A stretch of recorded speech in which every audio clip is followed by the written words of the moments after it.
And if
All right, it's good to see everyone, and as in prior meetings, I appreciate the help that everyone offers in keeping me on track here, as I'm not an expert on the parliamentary process, but we are here and have an agenda for the Voter Approved Taxpayer Oversight Committee, and we have a new member tonight, and we have some reports to review and some minutes to approve, so there is work to be done. And I believe we start with a swearing in ceremony. yes, Yes. all right, perfect. First, I'm gonna have you stand up and raise your right hand and repeat after me. I state your name, I, Karsten Anderson, do solemnly swear do solemnly swear that I will support and defend that I will support and defend the Constitution of the United States the Constitution of the United States and the Constitution of the State of California and the Constitution of the State of California against all enemies, against all enemies, foreign and domestic, foreign and domestic, that I will bear true faith and allegiance that I will bear true faith and allegiance to the Constitution of the United States to the Constitution of the United States and the Constitution of the State of California, and the Constitution of the State of California, that I take this obligation freely that I take this obligation freely without any mental reservation without any mental reservation or purpose of evasion, or purpose of evasion, and that I will well and faithfully and that I will well and faithfully discharge the duties discharge the duties upon which I'm about to enter. upon which I'm about to enter. Congratulations. Thank you. All right. Congratulations. Thank you. Welcome. Thank you. All right. So can we go ahead to the roll call then? Yes, thank you. Member Anderson, Here. Vice Chair Broadman, Here. Chair Freedy, I'm here. Member McWaters, Present. and Member Roth. So we do have the opportunity for public comment tonight. And I believe that would be, limited to 2 minutes per person. And this would be if, for people who are attending in person. Yes, for those present, they'll have 2 minutes to provide comment. We are no longer allowing participation virtually due to some issues with Zoom. So we are offering closed captioning, and you can select the live transcript button on Zoom to enable this feature. And so we have no public here. Thank you for that.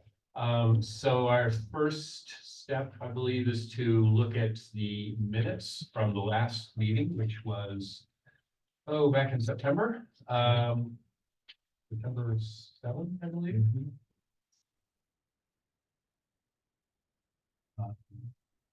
First of all, does everyone have a copy, or has everyone had a chance to see online the materials, the minutes, et cetera?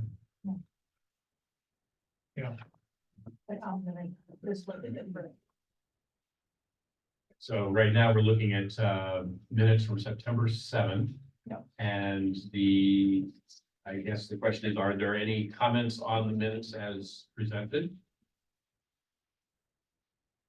No. Nope. If no questions or concerns, I would ask someone to move to approve the minutes. I move to approve the minutes. And a second. I'll second.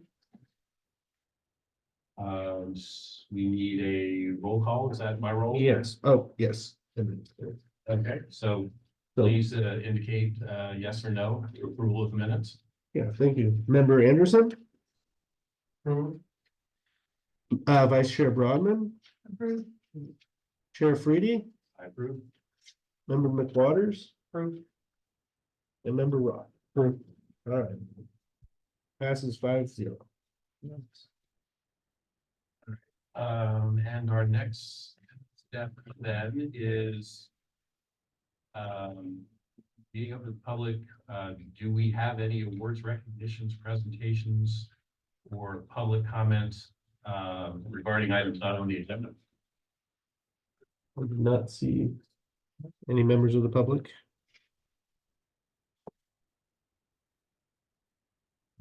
Hearing none, we can now move, I believe, into the meat of the meeting, the heart here, which is the presentation of the audited financials from fiscal 22 and 23, which is the year ending June 30th of 2023.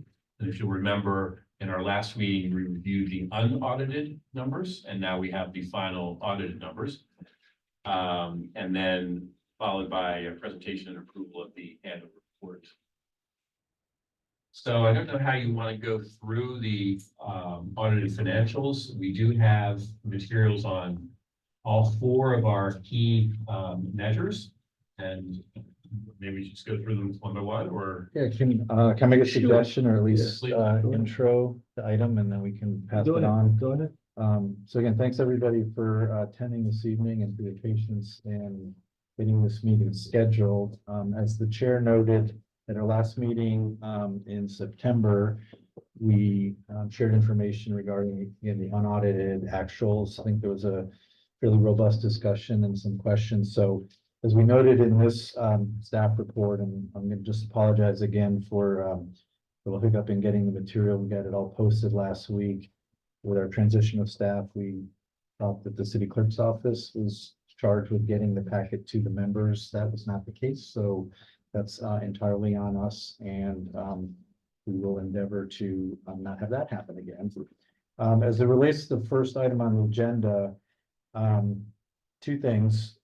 It ostensibly provides the audited financial, but we would note that there were not any changes to the revenues and expenditures specific to the revenue sources and the special revenue funds that are supported by the voter approved tax measures subject to the purview of the committee.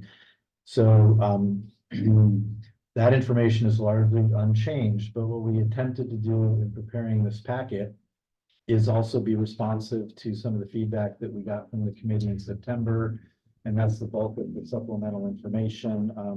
We can go through it in detail, but let me just summarize it from memory, which was, first of all, we, after just the articles, the charter for the committee, we have a separator sheet for each of the measures. We have the summary financial information, and there was a request to not only show the budget to actual, I'm sorry, not just the actuals, but to show a budget to actual comparison. So we did add information. So for each of the tax measures, as we go through them, there's the audited actuals from 2 years ago, the most recent completed fiscal year budget and audited actuals, as well as the budget for the current fiscal year as a kind of guide through it. We also, I squeeze in right there. I just wanted to, Chair Freedy had mentioned about having an audited column and an unaudited column and showing the difference. The reason why we did not add that is because there is no difference. Yeah, I saw that it was tied out. Okay, yeah. The audited numbers are in fact the same. I'm sorry. we also, for each of the measures, attempted to kind of reformat some of the quote unquote transaction level detail. And there was a request last time, it was kind of done by the financial system. Sean did some work to organize it around sort of the object code, so there'll be a better cross-reference. There was also a request, I don't know if it was specific perhaps to the library, but we applied it to all of them, which is to the extent that there are personnel, city staff charged to these funds, we've included information by classification and position in terms of the personnel costs that are there. Again, the transaction level detail, and then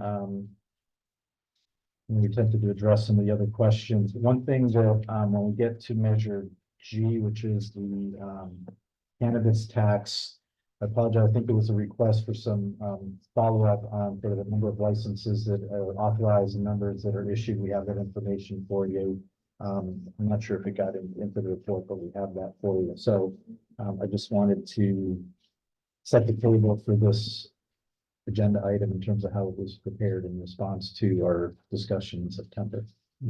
No, and I just want to comment, I appreciate the work that was done, and certainly notice the revisions to format that address some of the questions we had, and including FTE data and subtotals by account for object code that were easier to follow. So definitely noticed and appreciated that effort.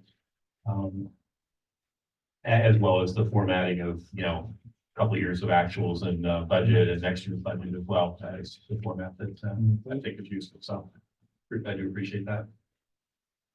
I think the last thing that I'll add at the risk of being repetitive from September, we did have some internal discussions, particularly for our newest member, and only a little newer than some of us that just joined the city. But specifically what is in here is information related to the Measure D, which is the library parcel tax. There's a little synopsis of it in the staff report. Measure G, which is the cannabis business license tax. Measure E, which is the essential facilities it's a 3/4 cent sales tax, a third of which has been earmarked for essential facilities. And then Measure R is the 1/4 cent transaction use tax. The reason why those make up the kind of complement of tax measures that we're covering here is those were all subject of, prior to the consolidation of several oversight committees into this kind of omnibus citywide voter approved tax measure committee. There was a separate committee for each of those. It might have been, I forget which one was the most recent one, but the council sort of opted to consolidate the oversights into one body. What is not included in here, because it is not specifically in the charter for the committee, because it did not previously have an oversight committee, is the paramedic parcel tax, which is a longstanding voter approved tax measure. And just wanted to clarify for the record that that has heretofore not been under, the purview of, there's not been an oversight committee for that. However, the charter that we've included in the packet each time does say that this is purview of this committee is city's board approved tax measures and any future ones that may come into play. So I'm putting back out there again, the notion that, since that tax, in my view, our view, isn't going away anytime soon. That may be something that we endeavor to look at, and we'll talk with our, council and staff on, not having a voter food tax measures are not covered by an oversight committee, since that's really what the purpose of the committee is for. I mean, is that something that we would need to discuss and take action on? Or, I mean, I think our gut feel is that that's probably a wise idea to provide some oversight of the paramedic tax, but I don't know the mechanics of making that happen. Let me get back to you on that, because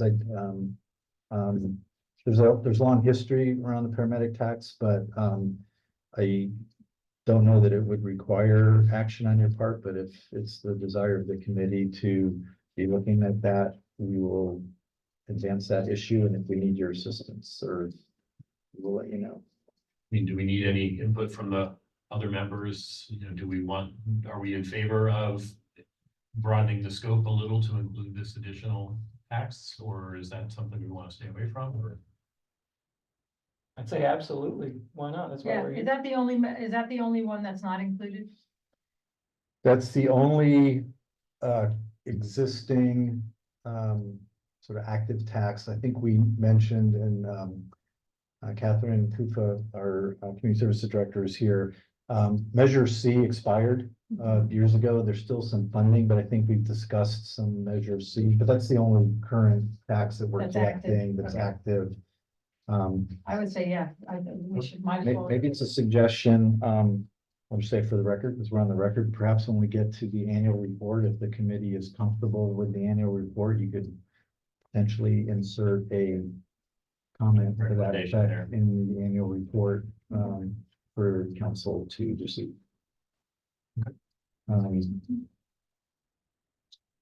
good.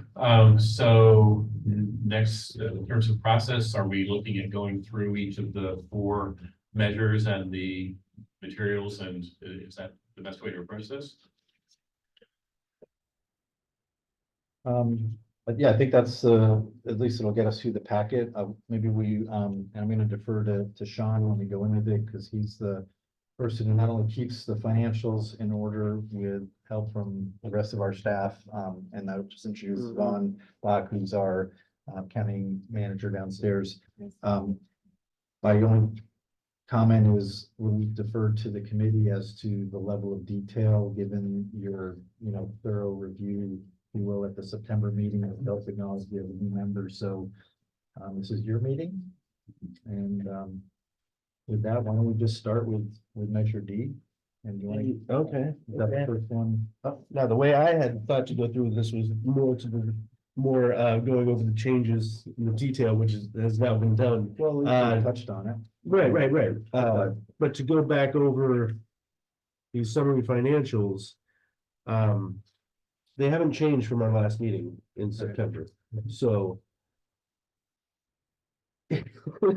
Yeah, Want you to present the same data. Yeah, just hit the highlights. We Okay. don't have to go All right. through it in great detail. From an audited, our audited numbers for the Measure D library special tax. Total revenues 1.1 million to total expenditures 1.1 million.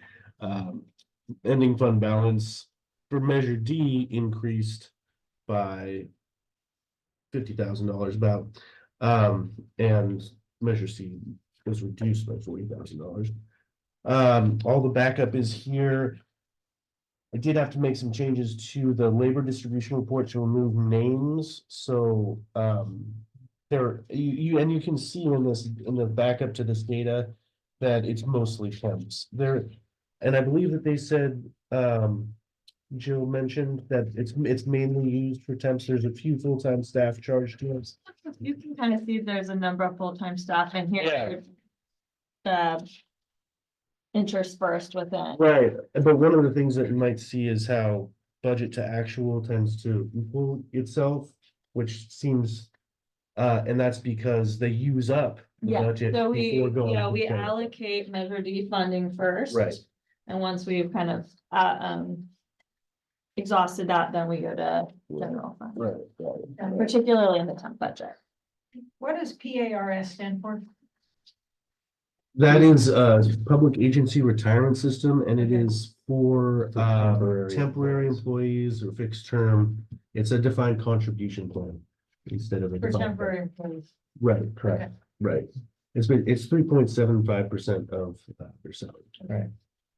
And I see the man hours being accumulated and it comes to 16,900. Do you think of FTEs? Do you have a number that comes to mind? You know, how many hours per FTE per year? That's the 2080. 2080. Okay. 2080. In fact, if you look at the, it's a little bit tricky with the temps. I think it's 1950.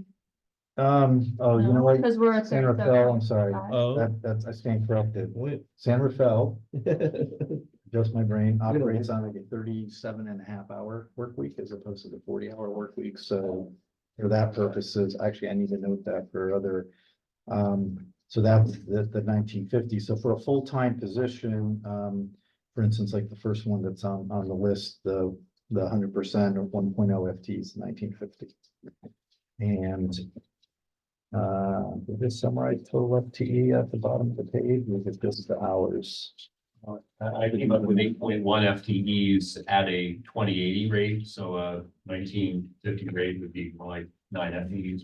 Yeah. It doesn't matter, but I just trying to get my arms around Mhm. how it works. And obviously it's messy because you got to Yeah. have some full-time. Yeah, and the library is about, 23 FTE in total.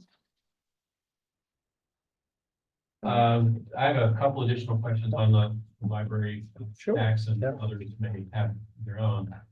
So Measure C was an older tax measure, is that correct? And there are funds left over from that? And we're down to 100,000 now, and tell me if I'm reading this correctly, next year's or the current year budget that we're in is anticipating using about 50,000 of that 100,000 starting balance, which would leave us 50,000 at the end of this year. I think it's we typically budget a little bit of money if there are projects that come along at this point in the year that would kind of qualify for that capital. So the Measure C can only be spent for a capital set aside. So that's investing in projects related to a new library facility in downtown. I'm not foreseeing any expenses in that area at this point in the year. So that 50,000 that's earmarked would probably not be used, is that correct? Not from Measure C, yeah, that's correct.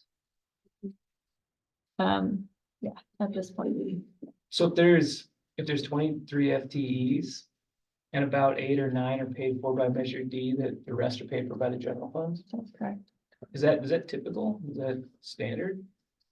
I don't, it's a, I mean, we're the only Yeah. department that has a, no, I think what Department tax the system. answer to that question is that it really does depend. There's not a typical, basically, the point is that Measure D was, and its predecessor, I guess, but Measure D currently kind of supplements city funding as opposed to replaces city funding. So the general fund predominantly funds the library, and the Measure D provides for, additional staff and additional programming. it's about 2/3, 1/3. Yeah. Overall budget. And I understand that Measure D is scheduled to expire 2027 for years. And I also understand that there's a lot of progress on a new library facility in terms of planning for that. What are the funding options without getting too far off track? The Library Foundation, which is a nonprofit that was set up a couple of decades ago to support pursuing a new library in downtown San Rafael, has actually just last week submitted their notice of intent to circulate a petition that would add a parcel tax to the November 2024 ballot to support a new library and community center at Albert Park. So they've just officially kicked off their process to do a citizen-led initiative. So, just a quick piece of that, because I know there was some actual press coverage on their effort recently in the Marin Independent Journal. So the way that would work is they file, correct me if I'm wrong, right? They file their notice of intent. They have to file with the city so that, you know, attorneys and whatnot put titles and summaries, but then they would be, I understand, circulating, this is more of a petition, and they need X number of signatures to be 10% of registered voters. validated. And then I believe if they beat that threshold, then that's how that measure would get on the ballot. What is the number of registered voters in South Dakota? I think it's like 38,000. My understanding is they're shooting for about 4,000 to give themselves some buffer. And there's deadlines coming into the late spring and early summer in order to make the timeline for that, But just to be clear, that would be a proposed capital project funded by a new and separate parcel tax. The existing Measure D chugs along for the next 3 years and is used for more operating costs, not capital. correct. That's correct. Yeah, That's contemplated Measured- until we see the language of the initiative. We can't. yeah, Measure D is actually, we're not allowed to use it for capital improvements, just the Measure C set aside currently. Are there other questions related to the Measure D detail or summary? I just had a quick one. There's some retirement expenditures here. It's like 50% of most of the full-time employees. Is that is what it is? Yeah, There's a real quick on that one. Yeah, So that is particularly for the full-time employees, and this is true kind of citywide. We mentioned earlier, the temp employees have a retirement through the PARS system. All city employees are retirement is through the Marin County Employee Retirement System, which is and what's, I don't want to say it's unique to San Rafael, but is notable is that years ago, if you've been following public employee pensions and the MSERA system, that is no different. They accumulated some significant unfunded liabilities for a number of reasons related to actuarial assumptions and interest earnings and so in the MSERA system, there was a decision made a while back to amortize the unfunded liability over a fixed 15-year term, which is through 2031. And what that does is it results in, for non-safety employees, somewhere in the 55% of base pay going to the pension. And I want to say about, don't quote me, but 30 or 40 of that is the about 30% is the unfunded liability. So that will be through 2031. But it is a on the one hand, it's quite the financial burden. The bright side, which is 7 years, 8 years from now, is that once that is paid off, then both the pension system, city budgets in a much more stable position relative to pension costs. okay, that's Makes very sense. interesting. But I understand that. So basically, you're just trying to get the coffers up.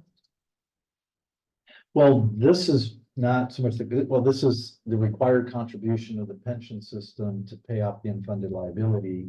So it's the pension system's contribution rates, right? So it's not, that money's not going into the city coffers, but it's coming out of our coffers and into theirs. Because of obligations that have been made to employees that for the pension benefits. And that's consistent across all the funds treated equally. Public safety is actually a little bit higher. They're in the 70% of pay contribution rates. 10-4. Okay. Thanks. We'll cover that when you get to the paramedic tax. Yeah. Other questions on Measure D?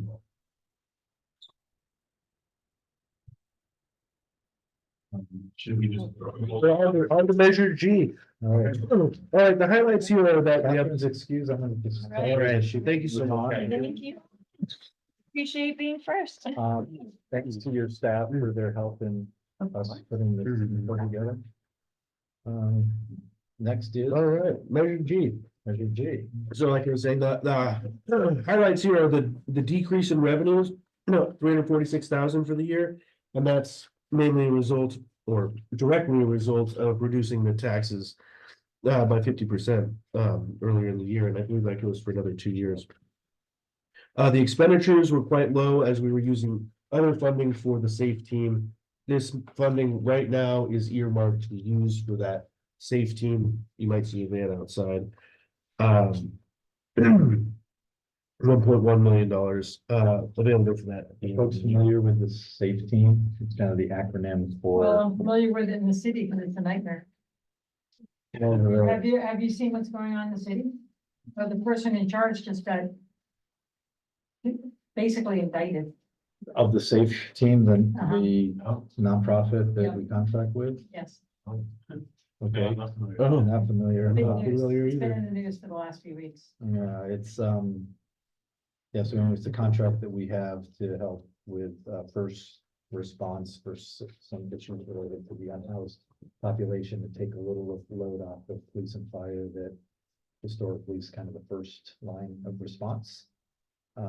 And so the connection I was gonna make is that the council had, dedicated what they anticipate, a significant portion of what they anticipated to receive from the business license for, businesses that have a cannabis, business license, to then take those proceeds for those types of, purposes, so.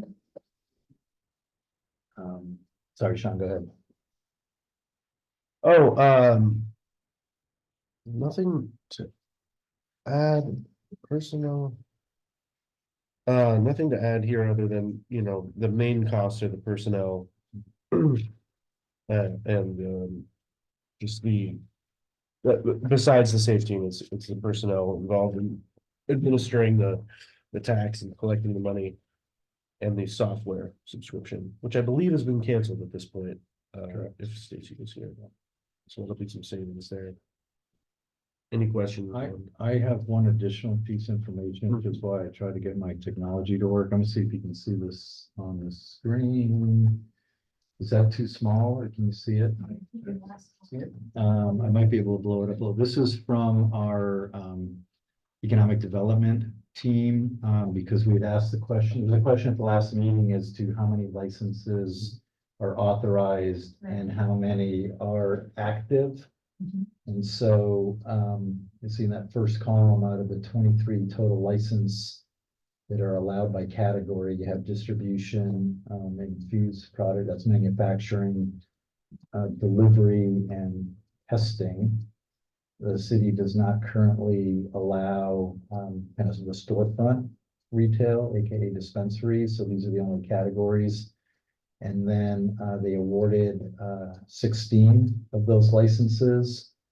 And there are 12 were active in 2020, and there's 13 active in 2024. And I can also send this out to everybody so you have it, but, somebody did ask for that information at the last meeting. So it would be the active businesses that are paying into, Correct. Measure G. Yeah. Yeah, I honestly don't know if there's any applications pending or in the pipeline. But what I'll say anecdotally, and I stress anecdotally, is that, and it ties into something we said, that, the San Rafael and other cities in California, I think, anticipated a certain level of activity, and, by driving these licenses, the whole industry is in kind of flux, disruption and change. And so that's one of the reasons why, correct me if I'm wrong, the city actually reduced the tax rate. Significantly. I think in part to assist those that were attempting to get a foothold in the industry, but not sure where that's headed in the short term. You know what the timing is on charging businesses for their annual licenses? So on a fiscal year basis, we're usually collecting it about in July. And so it's separate from the normal business license? Yeah. Yeah, Calendar year? Yeah. Okay. $500.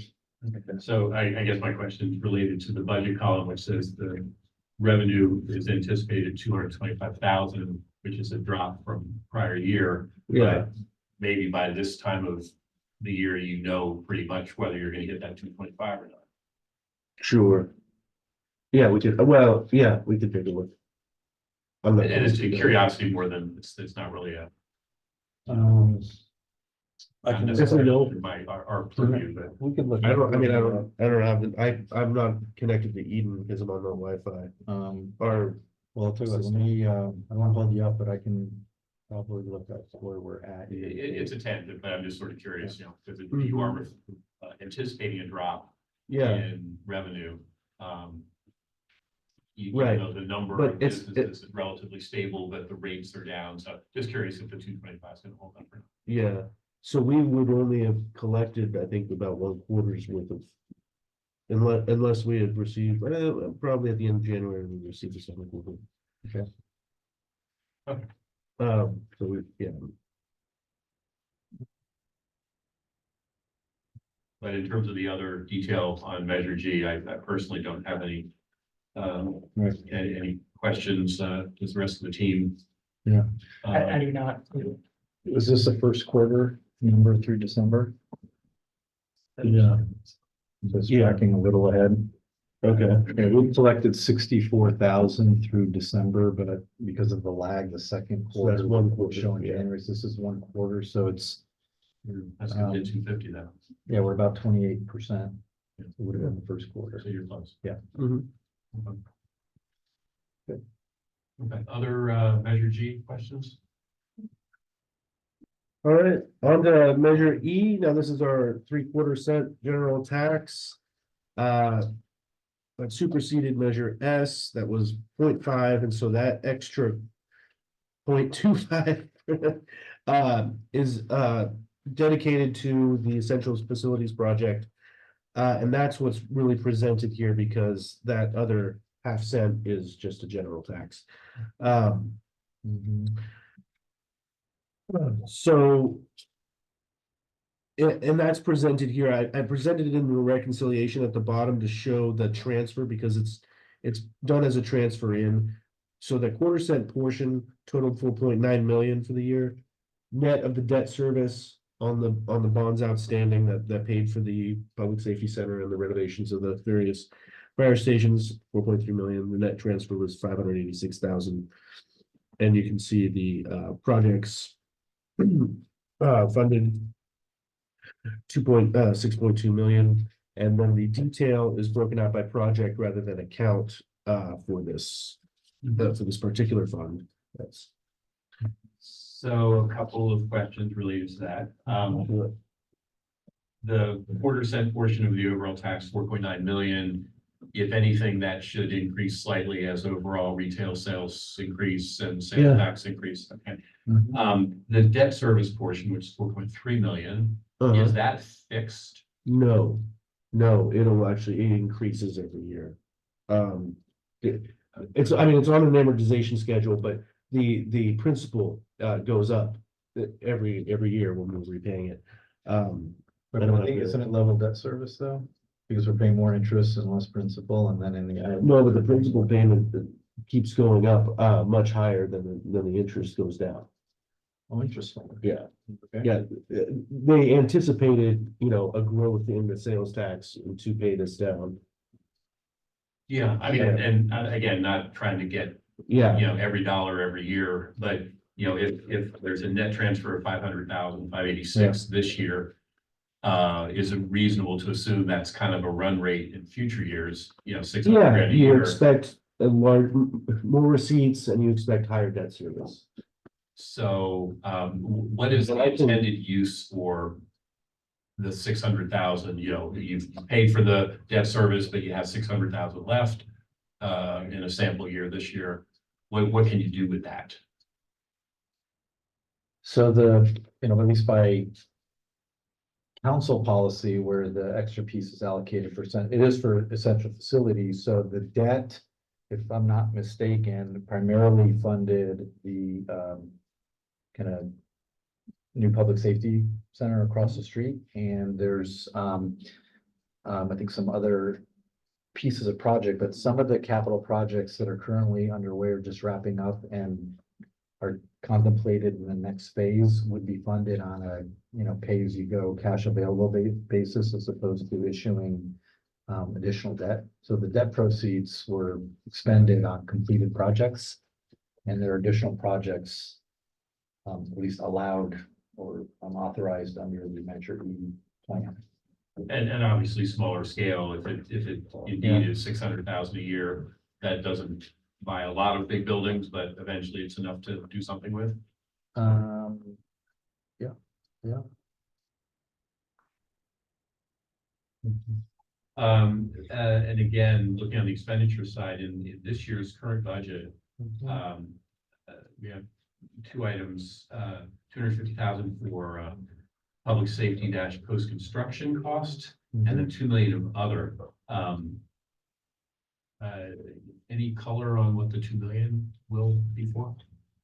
Or is for? I believe it's intended to be across all the placeholder. Yeah, For projects that would be identified. But it is not currently, Vaughn, is that your understanding as well? I'm sorry. That the $2 million in capital in this year's budget for Measure E is not specific to specific projects? no. Right. Right, and at this point, we'll look at it, there's some closeout of some of these other projects, but there's no major project currently underway that would, So that would carry over into next year as a reserve. it would, If it's it would- not spent, yeah, then it would go to fund balance, right? The only thing that would carry over, frankly, if, how we're looking at it is any contracts that might be executed that encumber funds would carry over, but they don't, the appropriation does not automatically roll forward. Okay, that's helpful. Yeah. And I did look through the detail, this spending by projects, by account or project code, whatever. And this format is certainly helpful to kind of see where the money went. I don't have any specific questions. Myself, maybe the rest of the group, if there are any, this would be the time to throw some darts at any of the expenses, because there is a fair amount of detail there. Although I think we saw most of this back in September at maybe a different Right, format. but in a different format. Yeah. Yeah, it's helpful. Thanks for including the memo or the single line of detail on here. So that's great. Appreciate that. I'm curious about Loving Campos Associates. What is their role on the project? Is Patty here? There's just a few that Loving Campos BSK, there's a few that were pretty repetitive that aren't self-explanatory. Yeah, Loving Campos is a vendor I see all the time. I wish she could speak to it, but I believe if I had access. Let's take a look. I believe it's project management. And then BSK's, looks like scheduling services. I was just curious if we have the PM or somebody here, if that's already included in the base budget or if that's for like change order management. And just the reason I'm asking is, do we anticipate these scheduling services? Is it like an unforeseen deal? And if it is, what can we do on these next big projects to not have to spend that the next time? Yeah, that's a good question. I will say that it's my understanding, as I'm getting up to speed on this, that we typically do hire for the larger projects, a construction management consultant that is charged with keeping folks on task and kind of being the owner's rep on the project. So those are sort of incorporated at the front end into the total CIP project. We've got a few projects that have had some, issues and delays, and we sometimes these contemplated transitioning contractors, but that's more of the contract work. Mhm. And, but we do have project management consultants on site for these major projects. Okay, Um, very typical. Okay. And to your previous question, Loving Campos is an architecture firm, and here's their contract is on a public records portal. Okay. Services required for the design of the project to reconstruct fire stations 54 and Got 55, it. So there's- including architecture engineering specifications. Okay.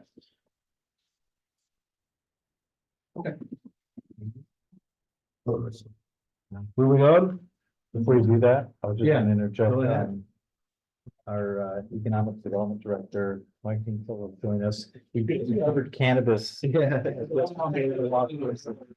Yeah. He is responsible for our administering the cannabis program, and appreciate the data that Stacy gave us on the licenses. Great. And yeah, we try to give a prognosis of the cannabis industry, but I don't know if you want to hear it from the horses now. Why not? I mean, yeah, I mean. Sure. How are they doing? It's a struggle, and it's really just sort of the, regulatory authority in terms of the state of California and the challenges of the different permitting types, and, every single one of our, license holders is really came in with a story of woes. How difficult it is, regulated cannabis market versus unregulated. That's a factor, but then just the operating positions for these companies. I think it really ties into a greater piece about the lack of just basic business support that most businesses would be allowed to have, because of the no banking, no insurance, like these things you look for. Like I met with one of our delivery companies and we talked about her fleet delivery, right, for her non-storefront retail. That they had to buy all the cars themselves, but then now they're at their end of lifespan. They can't do fleet contracts. They're not allowed to do some of these things. So now they're working with liability issues, supporting their own drivers to use their own personal cars. And then all these business pieces that tie into this industry, that really just needs at least, I think, some federal guidance and support about how do you want to handle these issues, especially for access to capital, insurance, like the basic things that a lot of businesses would do. Like a lot of these small businesses, they would really be supported, like the Small Business Development Center, like the base resources a lot of small businesses have, they don't have the infrastructure, so. But I do anticipate, I've already been told that at least for our non-storefront delivery, they'll be coming in asking for an extension to the tax reduction. I'll let that play out because they're good till the end of this year, but they've already kind of started that conversation amongst themselves about requesting the city council for that extension of that 50% tax reduction, so. And Mike, we did share the information that Stacy provided on number of licenses compared to what's authorized. I didn't know if there was any applications in the pipeline or. There are a couple of different companies that have expressed interest in it, but I've kind of purposely held on the release of official releasing the licenses. Just given the difficulty of the existing license holders, no reason to actually add additional competition in a market that's already pretty well, that's marginal to start with. So really just recognizing that. One area though, I think that might be an opportunity for San Rafael to explore is micro manufacturing. Really look at the manufacturing standpoint business. There's actually a license type called micro licenses that allow integrated, manufacturing, sales and delivery and distribution under one license holder for less than $5 million. But for a lot of our companies that have manufacturing, that actually would work well for them. One of the big disconnects that happened in the cannabis market was a lot of the distributors went away. And that was the track and trace for the state that allowed them to understand that. They were consolidated. Basically, there's two companies that do most of the distribution of products. And if you don't carry like relations with that company, your product doesn't get to go to market. So they're really trying to find like different windows or opportunity to help some of these small businesses kind of like crack the code that is California cannabis. So there's a monopoly basically with two distribution. I think it's been monopoly in terms of like, there's no other players want to get in the game. So, and even that one, and they slowly, because of the regulatory oversight in the state, they slowly collapsed on themselves. The issue was they really weren't paying back of their products. So like a lot of the manufacturers were giving their product to the distributors to sell. they were gonna get their share back. Those manufacturers never got their money. So as those distributors went out of business. So as I said, it's a really challenging market. That's why you're seeing a lot of effort, at least from the state into the federal standpoint, for federal deregulation, or at least establishing thresholds, so that actually some of these things can be open up the marketplace. Thank you for that. Thanks for that. Thank you, Mike. All right, and then we'll conclude with Measure R, also a general tax. 0.25% and very similar to Measure E, 4.8 million for fiscal 23. That concludes the audited financials. So just my, putting a bow on Measure R, the reason why the information is this sparse is because it is a general tax. This is revenue, this is a general fund. We are not tracking Like expenditures. anything you want with. Basically, pay for the pensions. But this also, by the way, I'm gonna remind you, has a, this was a 9-year tax approved in 2021 to expire in 2030. So this is, as I understood, it kind of was presented to the voters and approved a little bit as a kind of a stopgap measure. Particularly, was it like right in the middle of COVID or right after COVID started? And so, this is one that, at least in our long-term financial planning model, are not necessarily assuming automatically that it's going to be put back to the voters for renewal. There'll be a lot of discussions about that, but the original intent was to help bridge a short-term need. Well, in 2031 is when you'll start getting a break on pension costs, so. Yeah. Maybe like life a little bit easier, but. Yeah. So if they thought to line those up, that would not have been a bad. It probably was coincidence. Let's hope. Any questions on Measure R?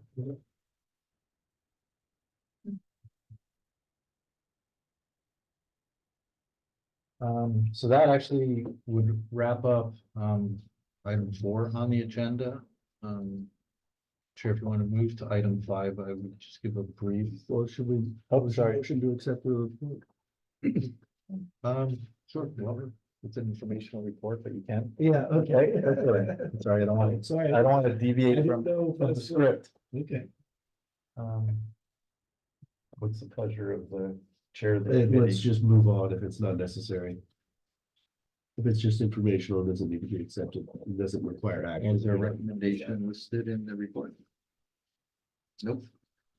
Well, the agenda does say approval of the, approval of the annual report, which is not the That's same as. right. the Report, financial. yeah. Okay, That's the next fair one. enough. Okay, separate line. Okay.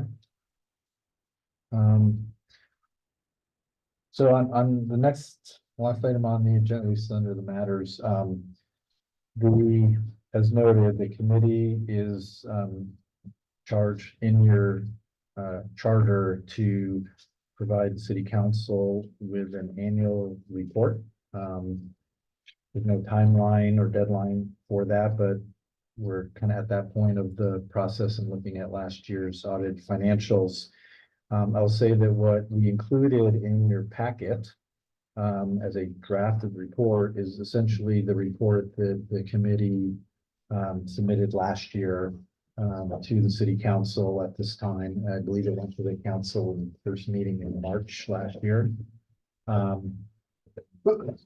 We've updated the dates on it. The reason I'm putting that caveat is that this is your report. It's entirely up to the committee and the chair how you want to handle the topic of an annual report. But this is provided to you kind of by reference.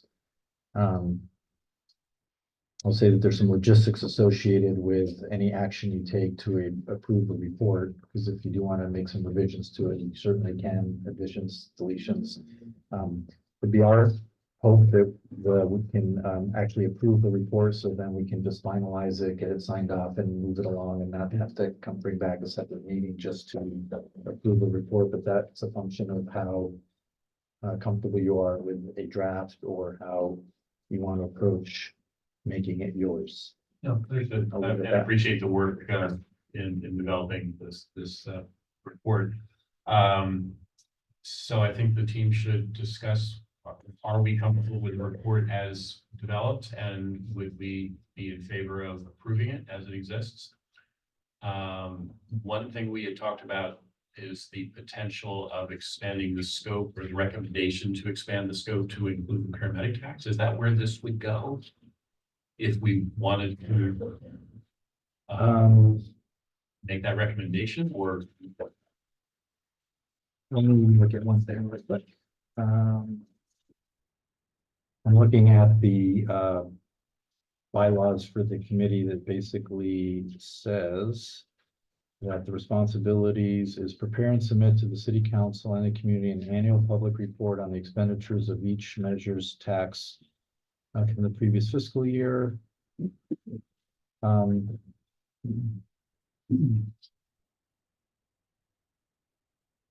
just want I personally would be in favor of expanding the scope going forward. I've never recommended any retroactive review. Yeah. So it could, we could take one of two tacks. It could either we could include that in the report here. Alternatively, if the report that goes to the city council, it's okay with the rest of the committee. I was going to work with the chair on sort of the cover, because we would have sort of a staff report transmitting this report, and we can raise the issue of paramedic tax sort of in the staff report, so that this report is then more focused on the review under the measures under your current purview. Oh, I like that approach. Okay. So then that means we now need to focus on the report as prepared. And first, is there any discussion, any remaining questions, comments on the proposed end report? Having not reviewed one of these before, like how much leeway, this is pretty cut and dry, right? Not a lot. No comments on it, no changes to make per se, other than, is there any other purpose of this report that we're supposed to be doing with this? Should it be saying anything else that it's not right now? Or is it just this? The only comment I can make to that, and I appreciate it because I agree with you, it's pretty cut and dry. I think what I would do is refer the committee members to the item that's in the agenda that is the committee's responsibilities, and there's 1, 2, 3, 4, well, 3 items outlined. Review the expenditures of tax measures to ensure monies have been expended in accordance with the municipal purpose.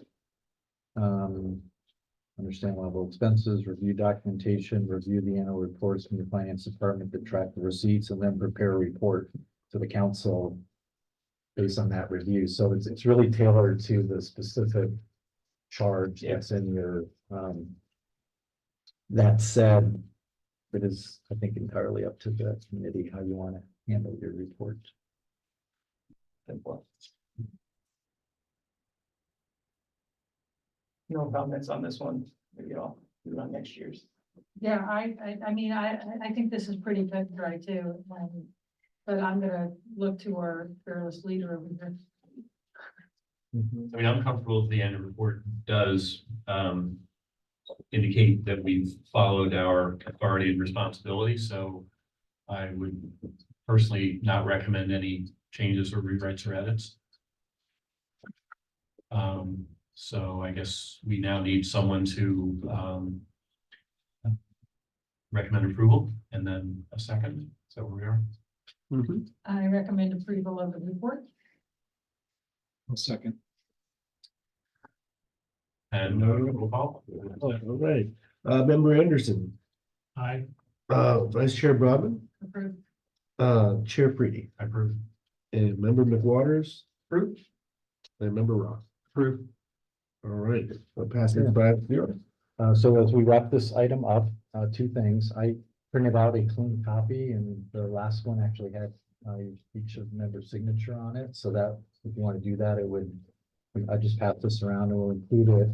And then what I would suggest or offer is, like I already have one drafted, but I have a cover memo that actually speaks to the fact that you met in September and reviewed it and had information. If it's okay with the committee, I'm gonna share that draft with the chair and make sure that you're comfortable with the kind of cover letter that a member of the staff will put on this prior to submitting it to the clerk for the council packet. Yeah, I'm Are you okay comfortable with with that? that approach if everyone else is okay. Okay, Full faith and confidence, Jeff. all right. Yeah, appreciate it. And I've already, So I'm gonna send this around and we can move on to, do we have anything you else? want me to date this as well? I think it's got a date. It's dated. Thank you. We're moving on to staff comments, item 6. Yeah. As I sort of wrote broad comment on that, I know there were some challenges in getting this meeting scheduled and, I would just say, if at all possible, let's just go ahead and pick some dates now or pick some dates soon, rather than waiting until, you The know, calendar starts filling up. yeah, calendar filling up, because, and if we need to move a meeting, then that's okay too, but, personally would vote for just putting a tentative date or two out there. And we would meet again in, when, in September? Is that? Well, again, I think it's completely up to up with committee. I mean, Yeah. we're halfway through the current fiscal year. We'll have unaudited results around the same time. Yeah. I mean, does a September, December timeframe work? In September to review the unaudited, and, you know, similar to what we Yeah. just, this cycle we just finished, except instead of meeting early February, We'll try maybe to do it meeting earlier. December, just to be Yeah, done with I mean, the it. audit typically will go into end of November. Yeah. Early December, so Yeah. there's like that short window before the holidays and breaks to potentially schedule a meeting, but maybe we can shoot for a date in early December, and if we're ready, we can make that happen. Yeah. Do we need to review the audited and unaudited? It's- Like, could we theoretically, if nothing changed this year, I don't know how typical that is, but if we were able to get the materials well in advance and go through it in detail and make this meeting longer, but Okay. in more detail, we could avoid the second one. I love that idea. Okay. I'm not trying to narrow it down to one, I'm just saying if that Yeah. gets the same. I think, I would agree with you. I would say we appreciated sort of the two bites at the apple because some of us are new to staffing the committee, and so, and getting more comfortable with the kind of information you want and how to best present it to you is really helpful, but we can endeavor to put a packet together in similar fashion and meet with the audited results, if that's what you're suggesting. Because ultimately, we do need to approve the audited results, not the unaudited, is that? I would recommend against, developing a report to the council based on unaudited results in the event that they do change. Yeah. Twice a year is, I mean, it's fine, right? I think that's. It's good. not a lot. Let's do another unaudited. Maybe we'll get into the flow here eventually. We're Okay. comfortable with it, Yeah. but that's Yeah. fine. I think that's good too. Okay. So that would be September, October? Unaudited. Yes, yeah, I mean, the audit starts in early September, so then we have everything together. Okay, I mean, we don't close the books until kind of the end of August anyway, and then we're going through these. I mean, expenditure wise, we have most things together before that. We just don't have sales tax exacts until the end of August. So should we look at the end of September? Or the beginning of October? Well, this past year, we met on September 7th, if my notes are right. Yeah. With the unaudited numbers. Yeah, you could call it like the first Tuesday in September or something, if Tuesday works for you guys Okay. more. I don't know. Yeah, that's not gonna work. Yeah. That's right after Labor Day. Oh, yeah, it's second Tuesday. Hold on. Yeah. You're out. Second Tuesday. The 10th? Getting there. September 10th, we can pencil in. Yeah. And, we can make that hold, at least with the quorum. Maybe the suggestion would be that at that meeting, we set the date for the auditing meeting, as opposed to, wait and see. Yeah. Then it got a little ahead of us. It should work. Okay. Excellent. And that would be at 5:30, right? Whatever we want. Do you have a preference? Is that, I mean, 5:30 is good. I can do 5 also, but I think, 5:30 is probably safe. Let's go ahead and do 5:30. Yeah, I appreciate that. Let's do Yeah. 5:30. Okay. Um, so do we need to move to adjourn? Are there other issues or I think that's should cover it. All right. does anyone wanna, do we need to before and make a, To say this meeting is adjourned Motion to adjourn. at 6:37. Hey, this is our second meeting with this group and our new team here. And first for Carson, I did sort of informally offer to Carson. I'll do the same to anyone else. If anyone wants to feel the need to set up some time to delve in any of these in more detail or just get some background on it, just reach out. Thank you. I'm happy to Thank meet you. with you guys. one last question. I don't know if it's too late since we've adjourned, but the question of who is the chairperson, is that, does it matter? Are we structured so that it should be 1 year in the chairman's role, chairperson's role, and then it cycles to somebody else, or? No, to be the one at least. We love you, Chuck. I mean, at some point, we need to rotate it, right? Yeah, when you serve as well. No, it's a 4-year term. But yeah, and then folks It have was 2 years.